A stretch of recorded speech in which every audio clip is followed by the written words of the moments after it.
예, 오늘 우리 은혜 받을 하나님의 말씀은요, 여호수아서 4장입니다. 여호수아서 4장, 여호수아서 4장 5절에서부터 7절 말씀 우리 같이 읽도록 하겠습니다. 이 앞에 화면도 나와 있습니다. 그들에게 이르되 요단 가운데로 들어가 너희 하나님 여호와의 궤 앞으로 가서 이스라엘 자손들의 지파 수대로 각기 돌 한 개씩 가져다가 어깨에 매라. 이것이 너희 중에 표징이 되리라. 후일에 너희 자손들이 물어 이르되 이 돌들은 무슨 뜻이냐 하거든 그들에게 이르기를 요단굴이 여호와의 언약궤 앞에서 끊어졌나니 곧 언약궤가 요단을 건널 때 요단물이 끊어졌으므로 이 돌들이 이스라엘 자손에게 영원히 기념이 되리라 하라 하니라. 아멘. 우리 이 말씀을 통해서 하나님의 기념비가 되게 됩시다. 또 되어 살라. 이런 제목으로 같이 은혜 나누길 바랍니다. 아버지 하나님 은혜 감사합니다. 우리는 사람 앞에 옴이 아니라 진짜 우리는 하늘에 속한 자들이고 하나님의 자녀들이요. 우리의 마음이 하나님께 있어야 되고 내가 살아가는 이 세상은 그림자요. 가정도 나를 이 땅에 보낸 모든 것들도 다 하나님이 주신 것이기에 아브라함처럼 아무리 내 자식이라 할지라도 하나님의 것을 하나님께 드릴 줄 알고 오직 나는 하나님과의 관계를 잘 맺어가는 믿음의 사람, 은혜의 사람, 하나님 나라를 사모하는 그런 한결같은 사람 되게 하여 주시옵소서. 성령님을 의지합니다. 성령님을 찾습니다. 부르짖습니다. 도와주시옵소서. 예수님 이름으로 기도드리옵나이다. 아멘. 여기 보니까 이스라엘 백성들이 이제 요단강을 건너고 나서 하나님이 명령을 하십니다. 너희가 지금 언약궤가 있는데 너희가 건넌 그 요단강에 들어가서 각 지파의 대표는 12돌을 취해서 어깨에 메고 나와. 그 다음에 바깥에다 그 기념비를 세우라는 거죠. 그 다음에는 또 우리가 보면은 그 요단강 그 밟고 있는 그곳에도 그 돌을 거기에다 세우는데 우리가 한번 또 다른 곳을 한번 봅시다.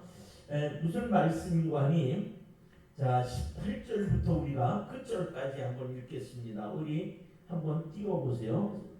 같은 18절 여호와의 언약궤를 맨 제사장들이 요단 가운데에서 나오며 그 발바닥으로 육지를 밟는 동시에 요단물이 본 곳으로 도로 흘러서 전과 같이 언덕에 넘쳤더라. 첫째 달 10일에 백성이 요단에 올라와 여리고 동쪽 경계에 길갈에서 진침해 여호수아가 요단에서 가져온 그 12돌을 길갈에 세우고 이스라엘 자손들에게 말하여 이르되 후일에 너희의 자손들이 그들의 아버지에게 묻기를 이 돌들은 무슨 뜻이냐 하거든 너희는 너희의 자손들에게 알게 하여 이르기를 이스라엘이 마른 땅을 밟고 이 요단을 건넜음이라. 너희의 하나님 여호와께서 요단물을 너희 앞에 마르게 하사 너희를 건너게 하신 것 같이 너희 하나님 여호와께서 우리 앞에 홍해를 말리시고 우리를 건너게 하신 것 같이 같았나니 이는 땅의 모든 백성이 여호와의 손이 강하게 하신 것을 알게 하며 너희가 너희의 하나님 여호와를 항상 경외하게 하려 하심이라 하라. 아멘. 자, 우리가 보면은요, 이스라엘 백성들이 이 기념비를 세우는데 이 기념비에 뜻이 굉장히 깊습니다. 내가 사는 목적이 무엇이냐? 너희는 항상 이걸 잊어버리지 말라는 거예요. 이 돌들을 통해서 기념비를 세웠지만 그 기념비에는 역사를 말해주고 또 사연을 말해주지요. 그래서 우리가 어떤 기념비를 보면 지금 수천 년의 세월이 지났어도 우리 광개토왕비 또 그 다음에 무슨 어디에 가면은 무슨 산성비, 남한산성에 가면 또 남한산성에 대한 그 역사를 나타내는 기념비, 뭐 이런 기념비들이 있는데 이 기념비들은 그 역사를 이야기해 주면서 그 역사의 사연을 또 이야기해 주는 거예요. 그리고 후세대들에게 교훈을 또 주는 거죠. 이처럼 이스라엘 백성들이 오늘 광야를 지나와서 하나님이 그동안에 내가 너희에게 가나안 땅을 주시겠다 한 것을 이미 아브라함 때 약속을 했어요. 그래서 아브라함은 그 자손들에게 이렇게 입으로 전해지는 이야기를 꼭 들려줬어요. 근데 이 자손들은 그 이야기를 안 잊어버렸다는 거예요. 항상 우리는 나그네 같이 살지만 애굽에 가서 있기도 하고 하나님 땅에 가서 있기도 하고 이렇게 저렇게 있어도 또 때로는 포로가 되어 아수르라든지 바벨론이라든지 이런 나라에 각각 흩어져 있어도 하나님이 우리를 가나안 땅을 언약으로 주셨다는 것을 잊어버리지 않는 거예요. 이렇게 수천 년이 지나도 아브라함 그 한 사람에게 이야기한 그 말씀의 언약을 잊지 않고 간직하고 살았다. 오늘은 우리는 하나님의 자녀임에도 불구하고 이 하나님의 말씀을 은혜 받았습니다 하지만 쉽게 잊어버려요. 그래서 하나님이 옛날에는 이 말씀을 돌판에 새겼지만 이제는 내가 너희의 마음판에 새기라 이렇게 말씀하시는 거예요. 왜? 돌판에 새겨놓고 마음에 없으니까 살다 보니까 다 잊어버리는 거예요. 그래서 이제는 하나님의 말씀을 마음판에 새기고 잊어버리지 말고 그 마음판에 새긴 말씀을 너도 지키며 또 다른 사람에게도 이 말씀을 알려주고 내 자손에게도 잊지 않도록 그렇게 알려주라는 거죠. 그래서 이제 우리 자체가 하나님의 기념비가 되는 거죠. 자, 우리가 이제 고린도서에 보면은 우리 분명히 우리가 하나님의 그 돌판이 되어서 있음을 분명하게 말씀하는데 고린도후서 2장입니다. 고린도후서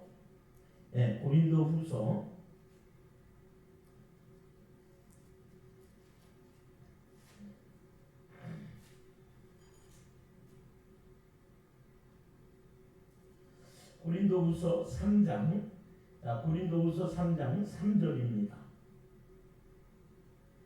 우리 고린도후서 3장 3절, 우리 같이 이제 읽도록 하겠습니다. 이 앞에 이제 뜰 겁니다. 다 같이 읽습니다. 너희는 우리로 말미암아 나타난 그리스도의 편지니 이는 먹으로 쓴 것이 아니요 오직 살아계신 하나님의 영으로 쓴 것이요 또 돌판에 쓴 것이 아니요 오직 육의 마음판에 쓴 것이라. 그러니까 우리가 하나님의 편지라 그러지만 우리가 하나님의 말씀이라 이 말이에요. 하나님의 말씀이 옛날엔 돌판에 새겨서 기념비가 됐지만 이제는 우리의 마음판에 새겨졌다는 거죠. 왜? 하나님께서 그 뜻이 이스라엘 백성에게만 국한한 것이 아니라 우리 아브라함 자체도 이방인이었기 때문에 구원 밖에 있는 사람을 하나님께서 그를 선택해서 온 인류를 하나님의 자녀로 삼고 구원하실 계획이 있었기 때문에 그래서 이전에 모세를 통했을 때 율법 속에 있었던 이스라엘은 우리가 가나안 땅에 국한되어 있지만 이제는 아브라함을 통한 전 세계의 영의 자식들은 주님이 함께하는 그곳이 젖과 꿀이 흐르는 땅이 되는 거죠. 오늘 이와 같이 내가 이제는 나의 기념비라는 거예요. 이스라엘 백성들이 옛날에는 요단강을 건너고 거기에다가 또 이제 요단강 안에서 가지고 꺼내온 돌을 가지고 제단을 쌓고 그게 기념비를 세웠지만 이제는 우리가 그 요단강은 실질적으로 홍해가 누구였어요? 구약의 홍해는 율법적으로 예수님이었어요. 예수님. 그래서 예수님이 자신의 몸을 찢어 그 길을 바다 속에 두었다 그랬고 그 길을 건너게 하시는 거예요. 그래서 홍해 붙지도 않는데 피바다라는 거예요. 피바다. 예수 그리스도의 이것이 구약의 모세는 예수님의 예표로서 그래서 그 가나안 땅 가는 길이 없는 게 아니라 바다 속에 있었고 근데 예수님 자신이 길이기 때문에 자신의 몸을 찢어 죽이심으로 그 길이 나타나는 거예요. 하나님 나라로 가는 길. 우리가 범죄함으로 가리워졌던 그 길. 어떻게 천국 가는 길이 이제 어떻게 가야 되냐 하는 것이 예수 그리스도께서 십자가에서 피를 흘리심으로 말미암아 이제 길이 보여지는 거죠. 그러므로 우리가 시편에도 보면은 그 길이 여전히 우리가 보면 바다에 있었다라고 말씀을 하고 있는 거죠. 자, 우리 한번 이게 시편 말씀을 한번 우리가 찾아보도록 하겠는데 시편 말씀을 보면은 우리 자 시편 우선 104편 2절 말씀 한번 찾아보겠습니다. 시편 시편 104편 2절 말씀 우리 2절입니다. 주께서 다 같이 시작. 주께서 옷을 입은 같이 빛을 입으시며 하늘을 휘장같이 치시며 여러분 이 하늘을 우리가 보면은 창세기 2장에 나와 있고 1장에 나와 있죠. 창세기 1장에 뭐라고 나와 있는 거 아니? 알다시피 그 궁창이라고 그랬어요. 그 궁창은 하늘이라는 뜻인데 그 하늘을 휘장이라고 그랬단 말이에요. 그러니까는 하나님이 그 휘장을 하늘을 찢으시는 거예요. 하늘을 찢어서 위에 물, 아래 물은 이미 죄로 죽어 있으니까 위에 물을 내려서 살리시는 거예요. 세상은 흙은 물 없으면 살 수가 없어요. 그렇기 때문에 이 아래 물이 죽어 있으니까 위에 물, 그 휘장, 궁창, 하늘의 하늘을 찢어버리시는 거예요. 예수님, 그 하늘이신 예수님의 몸을 찢어서 그 물을 흘려 죽은 물 속에 살아가는 우리를 먹을 물이 없고 그런 우리를 살리시는 거예요. 그래서 물이 바다 덮음같이 그래서 우리 예수님이 오셔서 내 몸에서 생수 너희를 살리는 물이 강같이 흘러간다.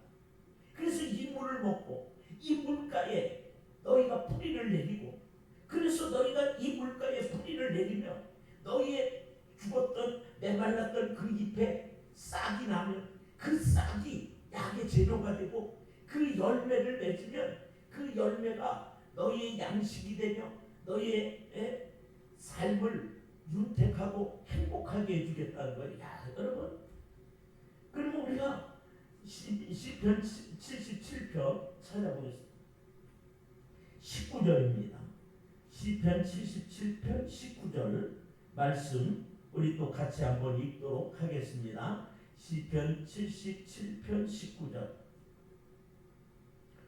자, 우리가 가는 길은 내가 뭐 길이요 진리요 생명이라고 그러는 뜻이 우리 길은 예수님인 거예요. 그리고 예수님도 내가 가는 이 길을 따라와라. 이게 좁은 길이지만 여기 천국 가는 길이다. 자, 이제 한번 19절. 주의 길이 바다에 있었고 주의 곳은 길이 큰 물에 있었으나 주의 발자취를 알 수 없었나이다. 그러니까 여러분, 우리가 하나님의 예비한 그 길을 따라가야 천국 가는데, 이스라엘 백성들이 애굽에서 나올 때 길이 없어진 거예요.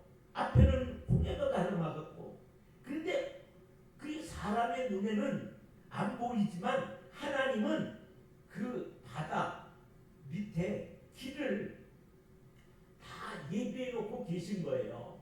그래서 홍해 바다를 가르시는 거야. 가르니까 길이 나타난 거예요. 그래서 이 바다에 길이 있었다는 거예요. 그 바다는 예수님의 몸이에요. 그 몸을 찢어 길을 열어 가나안 땅을 들어가게 하시는 거예요. 그래서 예수님이 내가 곧 길이야. 이렇게 예수님은 자신의 몸을 찢으셔야 우리가 사는 거예요. 그러니까 여러분들, 우리가 생각해 보세요. 이 십자가가 얼마나 큰 은혜인가. 그런데 여기 여러분 보세요. 이 세상의 역사는 그 어떤 이야기를 해주고 있는데, 이 이야기는 후세대까지 교훈이 되는 거죠. 이스라엘 백성들이 여러분 홍해를 건넌 것도, 또 요단강을 건너 제사장들이 언약궤를 맸을 때에 물이 멈춰버리고 마른 땅이 되어 그들을 건너게 하신 것, 이런 것을 기념하기 위해서 12지파가 각 어깨에 하나씩 돌을 가져다가 그곳에 기념비를 세우라고 했어요. 이 12돌을 세웠지만 이것은 훗날 후손들에게 이게 무엇입니까 하면, 하나님이 이스라엘 백성들의 건너갈 강물을 멈추게 하고 마른 땅같이 요단강을 건너게 했다라고 하는 걸 가르쳐 주라는 거예요. 여기에서 기념비라고 하는 말은요, 원어를 보면 증거하는 비, 또 기념으로 나타내는 비, 그런 뜻의 증인. 그랬어요. 근데 이스라엘에게 있어서 여러분, 그 증인이란 말은 나를 죽여 내 목숨을 내어 주어서 그 말에 대하여 증거한다는 뜻이에요. 그러니까 내가 이제 재판할 때 증인 나오시오 그러면, 이 사람 사형수인데 그 사람 사형수 아닙니다. 그러면 네가 증인 될 수 있어. 너 진짜 네가 책임질 수 있어. 이 사람 대신 네가 죽을 수 있어. 이 말인 거예요. 그래서 여기 성경에서 증인이란 말은 네 목숨을 걸고 네가 증거할 수 있냐. 그러니까 우리 예수님이 하나님 아버지 앞에 우리의 증인이 돼, 자기의 목숨을 내어서 우리를 살리시는, 하나님이 내 인생의 증인이 된 것처럼 너희도 나를 위해 내 증인이 되라. 내가 너를 위해 죽었듯이 너도 나를 위해 그 죽는 삶을 산다는 거예요. 이 돌은 그러면 여러분, 요단강에서 그 감추어졌었던 그 돌은 무엇을 의미하냐면, 성경에서요, 이 돌은 예수님을 의미해요. 왜냐하면 어떤 그 느부갓네살 왕이 꿈을 꿨는데 머리에는 금, 그 다음에 막 가슴에서 은, 동, 철, 막 진흙 끝에 어마어마한 신상이 우상이 섰는데 갑자기 뜨인 돌이 나왔단 말이에요. 여러분, 이 뜨인 돌이라고 하는 건 누가 던졌다는 얘기가 아니에요. 그냥 어디서 하늘에서 그냥 돌이 떠있던 돌이 그냥 갑자기 날아오더니 그 신상을 내리쳐서 하루아침에 그 거대하고 황금빛과 은빛과 동과 그렇게 철로 그 다음에 바른 진흙으로 되어 있던 그런 신상이 그냥 그 뜨인 돌에 맞아가지고 한순간에 그냥 타작마당에 그 찌꺼기처럼 없어져 버렸다는 거예요. 이 세상을 심판하러 오시는 예수님, 이 뜨인 돌. 그런데 이게 에베소서라든지 또 베드로서에 가서 보면 이 돌은 모퉁이 돌, 또 그 다음에 산돌, 이렇게 이 돌이 예수 그리스도를 나타내는 거예요. 살아있는 돌이라는 거예요. 이 산돌이라는 말이 리빙 스톤, 그리고 머릿돌, 이렇게 이 돌은 예수 그리스도를 나타내는 거죠. 그러니까 여러분과 나의 삶에 이 땅이라고 하는 곳과 저 천국 사이에 이 흐르는 요단강을 이게 건너가야 됩니다. 하나님 앞에 아무나 가는 게 아닌데 이 세상에 막 다 홍수같이 죽은 자를 쓸어 가잖아요. 시편에 보면 하나님 이 세상을 심판할 때 얼마나 많은 사람들이 막 그냥 홍수에 쓸려가듯이 막 간지고, 그래서 죽었다 깨어난 사람들이 천국과 지옥을 그 앞에 심판하러 갔던 사람들이 사람의 줄이 어마어마하게 서 있는데 그냥 막 지옥으로 그냥 팍 떨어지는데 천국 들어가는 사람은 막 드문드문 어쩌고 하나씩인데 자기가 보는데 겨우 네 사람 들어가는 거 보고 자기도 깼다고 할 정도로 막 홍수같이 막 쓸려 내려가는 거예요, 지옥으로. 그러는데 거기에서 우리 증인 되신 예수님이 저 사람, 아버지 저 사람, 내 피, 예수 그리스도의 피, 그 이마에 십자가, 이것이 인쳐져 있는 그 사람들을 건져내시는 거죠. 우리가 시편 90편을 한번 찾아보겠습니다. 시편 90편. 자, 우리 한번 시편 90편 4절입니다. 3절서부터 읽겠습니다. 3절부터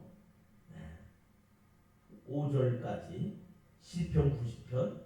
자, 주께서 사람을 티끌로 돌아가게 하시고 말씀하시기를 너 인생들은 돌아가라 하셨사오니 주의 목전에는 천년이 지나가는 어제 같으며 밤의 한 순간 같을 뿐이니이다. 주께서 그들을 홍수처럼 쓸어가시나이다. 그들은 잠깐 자는 것 같으며 아침에 돋는 풀 같은. 보세요.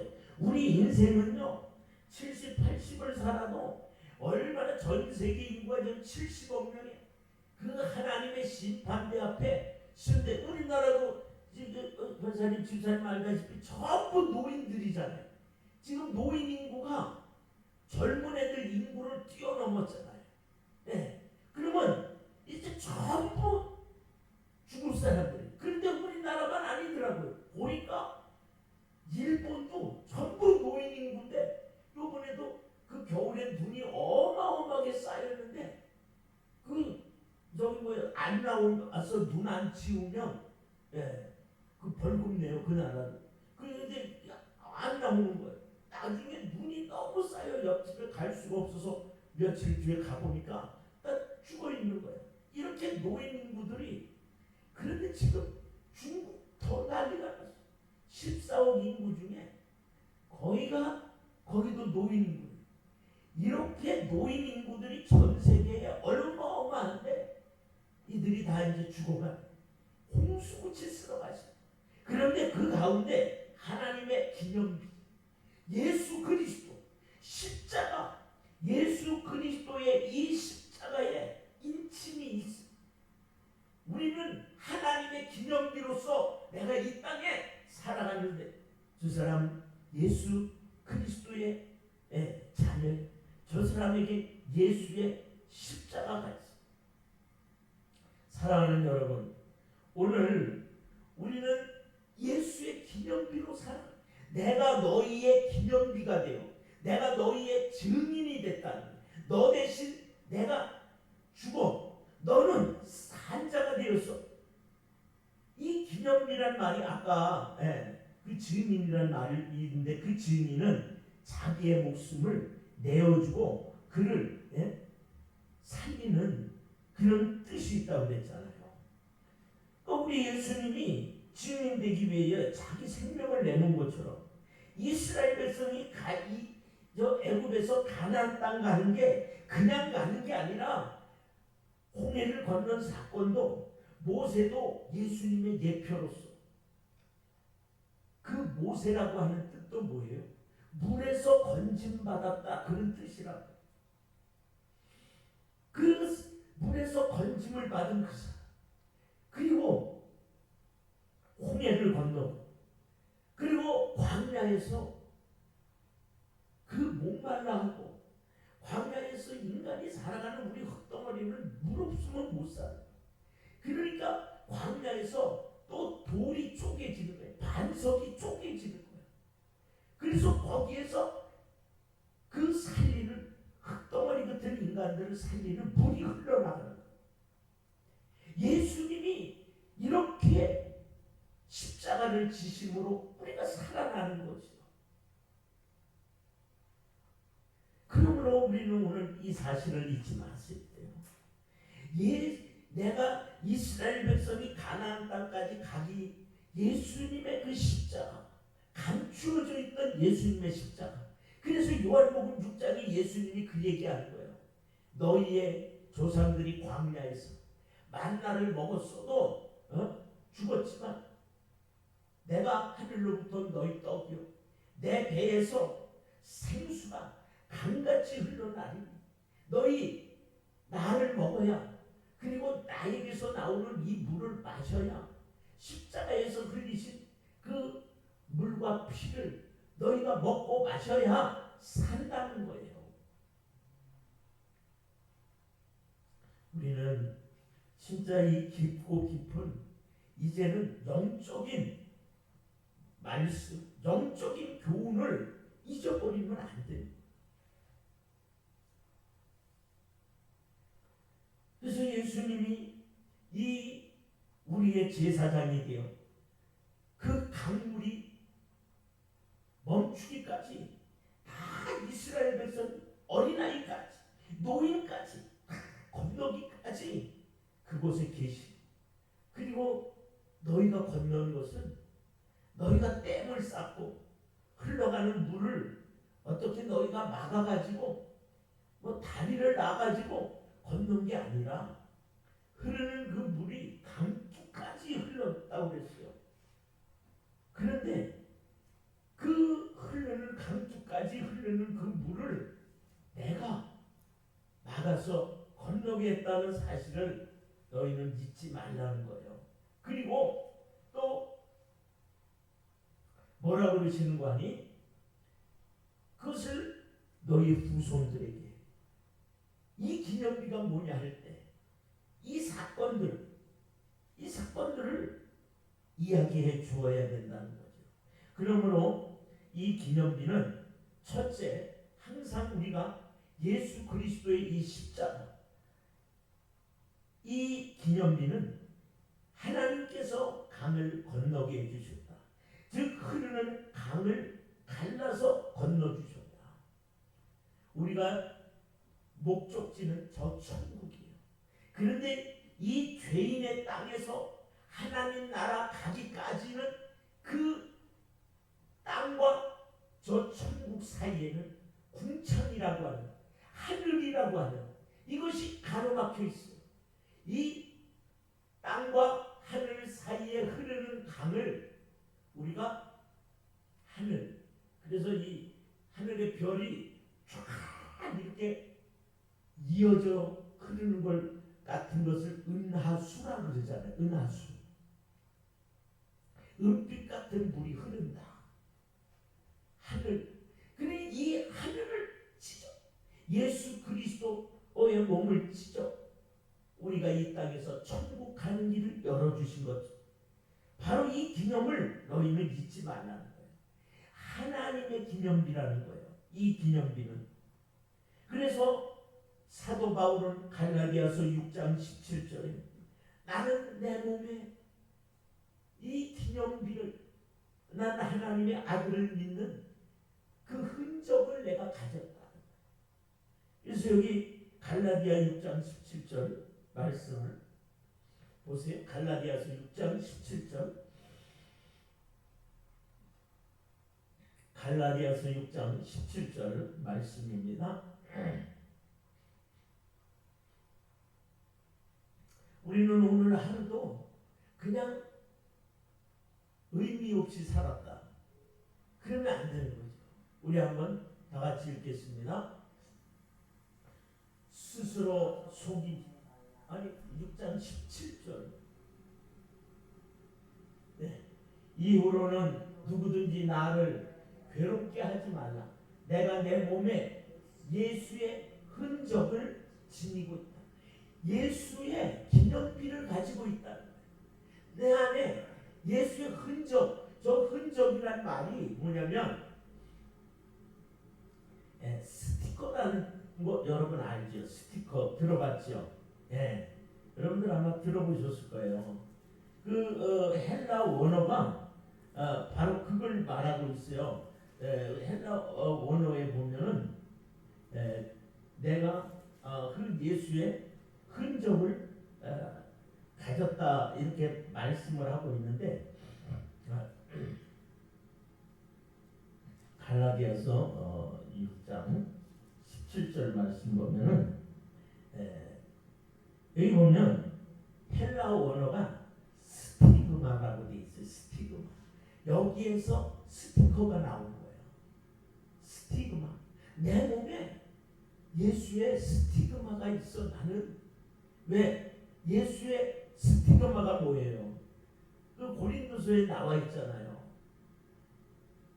막 그냥 수없이 감옥에 갇히고 수없는 매를 맞아서 그 온 몸에 막 찢기고 피가 나고 터지고 배고프고 욕먹고 막 두들겨 맞고 돌에 맞고 죽었다 살고 이게 내가 예수 믿는 흔적이라는 거예요. 여러분들은 예수 믿는 어떤 흔적을 갖고 계셔요?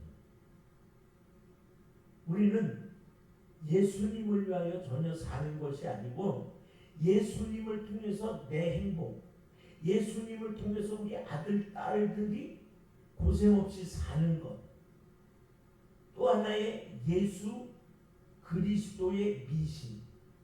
우리가 미신이라고 하는 건 거의가 복을 비는 거예요. 하나님 이렇게 잘 해주세요. 참 어려움이 없게 해주세요. 이런 것도 고쳐주세요. 좋게 해주세요. 근데 사도 바울과 같이 우리가 진짜 참 믿음은 성령이 처음 오셨을 때 주여 나를 써주시옵소서. 주님 내가 그곳에 가겠습니다. 내가 그렇게 하겠습니다. 나의 사는 건 이제 주님을 위해 사는 겁니다. 지금 여러분들 처음 믿으실 때 성령이 오셔서 내가 어떻게 살아야 하며 뭐 어떻게 믿어야 되며 깨닫고 가르쳐 주셨던 그 첫사랑 첫은혜와 지금 흘러와서 믿는 여러분들과 그 어떤 모습과는 어떤 차이가 있습니까? 그 너무 멀리 갔다면 빨리 첫사랑으로 돌아가라. 첫사랑 첫은혜로 돌아가야 돼. 이 기념비, 하나님의 기념비, 새하늘과 새 땅, 천국 백성으로서 우리가 살아가는 옛사람은 죽고 이제 저 하나님 나라에서 살아야 할 새 사람, 이것은 예수 그리스도의 그 은혜의 기념비가 우리에게 있어야 된다. 예수님이 나의 증인이 되어주셨어요. 그래서 욥도 저 아버지와 자기 사이에 그 욥이 얼마나 의인이라 그렇게 했어요. 그럼에도 불구하고 막상 보니까 그도 의롭지 못했다고 그랬잖아요. 그러면서 내가 아버지 앞에 서는 것은 하나님과 나 사이에 중보자가 있다는 거예요. 나를 대변해 주는 그분 때문에 내가 소망이 있다는 거지. 사랑하는 여러분, 그런데 이 땅에 있는 사람들 중에는 하나님의 은혜로 우리가 건너고 하나님의 은혜로 안 되던 게 되고 하나님의 은혜로 말미암아 막혔던 게 열리고 하나님의 은혜로 잘 됐으면 우리가 이걸 하나님께로 영광을 돌리며 나는 이 기념비를 가지고 하나님을 나타내고 높이며 찬양하며 이렇게 신앙의 길을 걸어가야 되는데 사울이라는 사람 왕이 있어. 그는 자기의 기념비를 세워서 망했어요. 그런데 사무엘은 하나님의 기념비를 세워 여기까지 우리를 도우셨다며 에베네셀 기념비를 세워 하나님께 영광을 돌려. 그러니까 하나님이 우리를 도우신 것은 이렇게 애국과 광야와 요단강을 건너 우리가 가나안 땅에 이렇게 정착하게 된 하나님이 우리를 이렇게 살게 해주셨다고 합니다. 그리고 또 블레셋 군대 우리의 원수들과의 전쟁에서도 우리를 이기게 해주시고 이렇게 우리를 사랑해 주시고 보호해 주셨다고 하는 하나님의 기념비를 세우는데 에베네셀 이 기념비를 세우고 그런데 사울은 블레셋과의 전쟁 그 어떤 전쟁에서 이기고는 자기 기념비를 세우고 그리고 그는 망하는 거예요. 오늘 우리는 내가 지금 이만큼 사는 것도 하나님의 은혜라는 걸 알아요. 나 같은 거 누가 하나? 저 서울에 여기 마석시장 이런 데 가도 누가 나 하나 그렇게 알아주는 사람 없어. 그러나 하나님의 눈은 나에게 있는 거예요.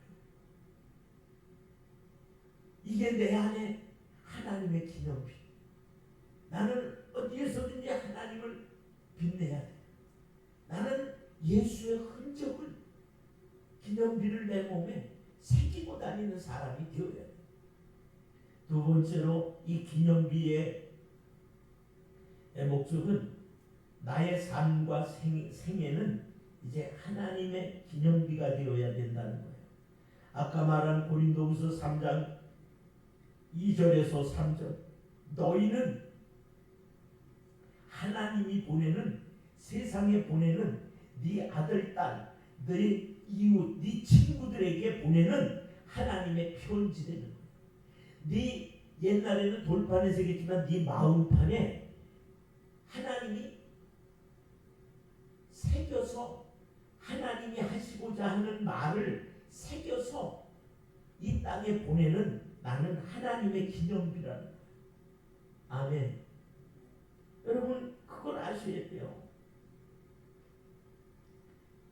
그러면서 예수님께서 내가 너를 살려주기 위하여 내가 증인이 되어 내 생명을 내놓은 것처럼 너도 이제는 나의 기념비 나의 증인이 되어 네 생명을 십자가에 내놔. 그렇게 따라올 때 너는 내 제자가 되는 거야. 아멘. 세 번째로 기념비를 세운 목적은 12지파라도 한 마음 12지파가 다 각각 하나씩 갖다가 놨잖아요. 그래도 그 기념비의 뜻은 뭐예요? 하나님께서 우리를 건너게 해주시고 하나님께서 이 땅을 우리에게 주셨다. 하나님이 우리와 함께 하신다.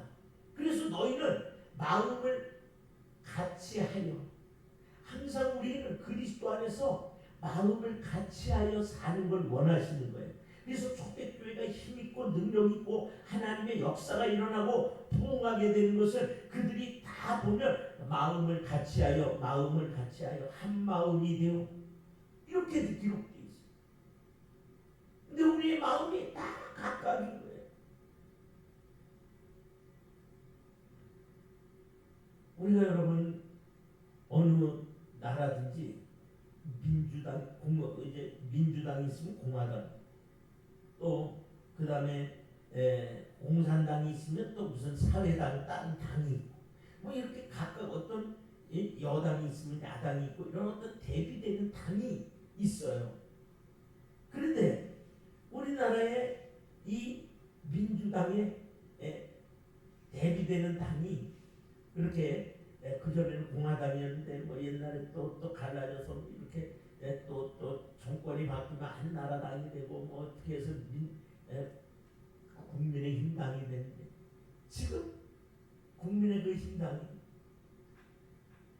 마음들이 각각 갈라져 버리니까 힘이 없어져. 누구도 안 믿어 이제. 근데 여러분 보세요. 민주당은 말도 안 되는 진짜 엉터리 같은 각각 사실은 다 민주당은 아니지만 그렇게 각각 달라도 어때요? 이 사람들이 어떤 건 의견을 가지고 하나로 뭉치니까 이기지를 못하는 거예요. 이처럼 하나님께서 12돌 이런 하나도 둘도 갈라지고 모이기가 힘든데 12지파지만 너희는 한 하나님의 자녀들이고 그래서 너희는 한 마음을 가져서 서로 돕고 서로 힘을 모으고 그렇게 살라는 거죠. 그러니까 하나님이 이스라엘 백성들을 향한 것은 하나 되라는 거예요. 부부가 살지만 부부가 한 마음 한 뜻이면 안 되면 오래 갈 수가 없는 거예요. 하나님은 이렇게 하나가 되라는 거예요. 그 다음에 이 마지막에 기념비의 뜻은 하나님을 경외하라는 거예요. 너희를 애굽에서 이끌고 광야 40년을 지나게 하고 요단강을 건너서 가나안 땅을 주고 이 땅에서 행복하게 살게 하는 것은 하나님의 은혜요 사랑이니 이 하나님을 경외하지 않으면 너희는 안 된다. 오늘 우리의 사는 목적은 결국 하나님을 두렵고 떨림으로 섬겨야 된다. 우리 하나님을 내가 잘 못 섬길까봐, 내가 하나님으로부터 멀어질까봐 사도 바울이 제일 두려워하는 것이 그거였어요. 하나님에게서 떨어질까봐, 하나님이 외면할까봐 그걸 제일 두려워했어요. 이게 경외예요. 근데 오늘날 한국 교회에 하나님 두려워하는 목사님들이 본을 보여주는 목사님들이 없는 거예요. 막 화를 해요. 막 욕을 해요. 여러분 하나님을 두려워해서 말을 욕하는 것도 우리가 전제해야 돼요. 만일 네가 형제를 아니 뭐 마귀 새끼나 원수를 욕하는 건 괜찮아요. 그러나 그리스도 안에서 하나 된 형제를 욕하는 것 라가 이게 히브리어로 이스라엘 사람들 욕인데 라가라 하는 자도 지옥에 갈 수 있다는 거예요. 형제를 욕하는 건 용납하지 않는 거예요. 우리가 두려움을 잃어버리면 안 되는 거예요. 두렵고 떨릴까봐. 그래서 이 사도 바울같이 3층천을 가고 귀신이 보고도 놀래서 도망을 가고 막 그냥 병든 자가 고침을 받고 죽은 자가 살아나고 이러는 능력의 종도 하나님에게서 내가 버림이 될까 두렵다. 이런 두려움. 오늘 우리는 다시 한번 하나님의 기념비가 되어 남은 생에 살아가시기를 주의 이름으로 축원합니다. 우리 한번 쫓아합시다. 나는 하나님의 말씀이 새겨진 기념비다. 돌판이다. 이제 마음판에 새겨진 하나님의 편지다. 기도하겠습니다. 아버지